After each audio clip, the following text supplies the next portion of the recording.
Okay, guys, can start. Okay. Alright. So Wilma, I consider you to be the mother of South African sculpture. You're someone that I've learned about from childhood, and your ability to move between mediums is something that has fascinated me for a very long time. Could you tell us a little bit more about your medium choice for your piece in play and why you decided to participate in a show called Play? Well, I think art is always play, and what did Picasso say? It's serious play, or you play seriously. I'm not quite sure. And if you're not playing, then I think you're not making art. Just ask William. So yeah, I jumped at the chance, and especially to show at Nirox. I was always fascinated with the space, which I saw for the first time today, and I'm just so excited to be part of it. As for the sculpture play, it kind of slotted in the work that I'm doing at the moment, which is working with animals and the interface between human and animal and animal and animal. I'm interested in what I call the space between, that kind of space between you and me.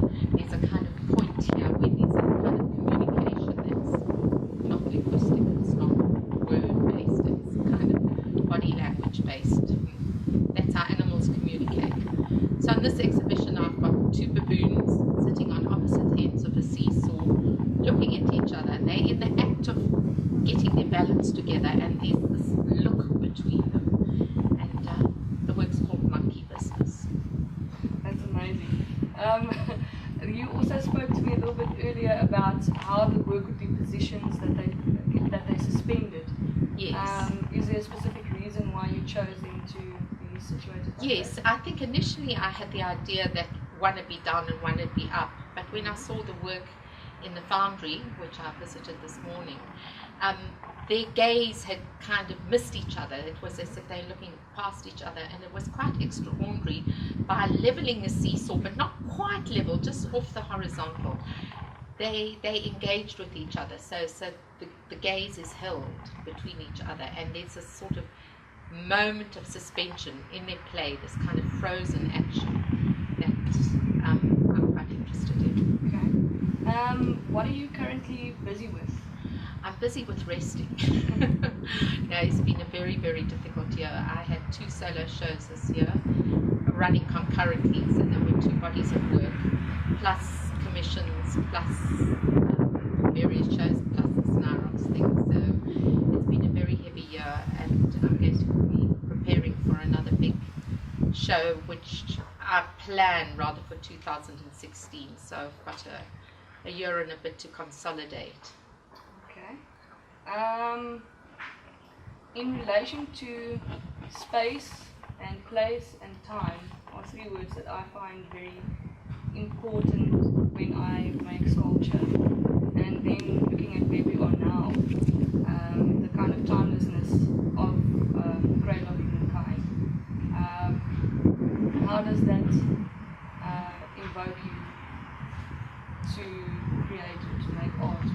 Space is of such critical importance to me. It's always the space around the sculpture. I mean, one of my great influences in my work is Anthony Gormley, and how he exploits the space around his sculptures. I mean, they're vast spaces, vast landscapes. So I like the space to be quiet and silenced and emptied. And as far as time, it's like that poise, that moment. That timeless quality of that moment, like the frozen action of the baboons seesawing. I'm planning to put a hopscotch court near the baboons, which there's not going to be a presence of somebody hopscotching, but I think a sort of absence, thinking of perhaps the little girl that somebody was, perhaps me. The mother or the granny of all sculpture. What inspires you? What inspires me? The need to make art. I always think art has its own imperative. You've just got to make. And I think I've always been fascinated by human psychology and human communication, and now it's been extrapolated to animal and human and animal communication. So it's that sense of living, that sense of being and what it means to be, and what it means to act in the world. These things are very important. I think that leads up very well to the next question that I want to ask you. 20 years into democracy, and you have been around quite a long time, seeing different things, experiencing different things, making work that comments on a variety of things that have been happening.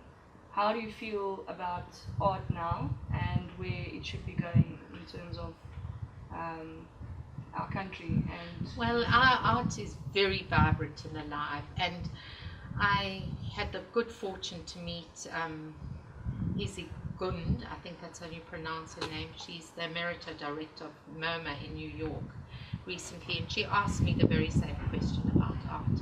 And I said to her, we artists in South Africa make art in spite of everything. We don't get funding. There's almost no corporate funding. There is precious little government funding. There's meant to be, but it never seems to filter down to us visual artists. So we make art in spite of it, and we make damn good art. You know, I do travel quite a lot, and I have the good fortune to see art around the world, and we do it in South Africa in spite of everything. So yeah, it's alive and well in spite of. That's awesome. I think that's about that. I think that was great. Thank you. So, would you like to ask me a question? Isabel, you're wonderful. What drives you? What drives you to do this? It's difficult now for me. I haven't prepared. No, I'm joking. Well, I can't really do anything else. That's it. I feel compelled just to make things. It's sometimes something nice happens, but you know, it's more about the process, and things lead up to other things. And you know, I never planned on 4 years ago when I met you that I would be sitting here and that you would take part in something that I had a conversation over a cup of coffee, and now we're here, and you're the first person we're interviewing for our show, so we're very well. glad. I think it's wonderful. Girl power. Remember that? There were 3 girls at that first show at Takara, and I mean, it's wonderful. It's really wonderful that that network works. It's awesome. So let's see what happens in another 4 years' time. Oh wow! Yes, all right. Wednesday, here we come. Yeah, let's go. Cool. Thank you. Pleasure. Thank you. It was great. Everything.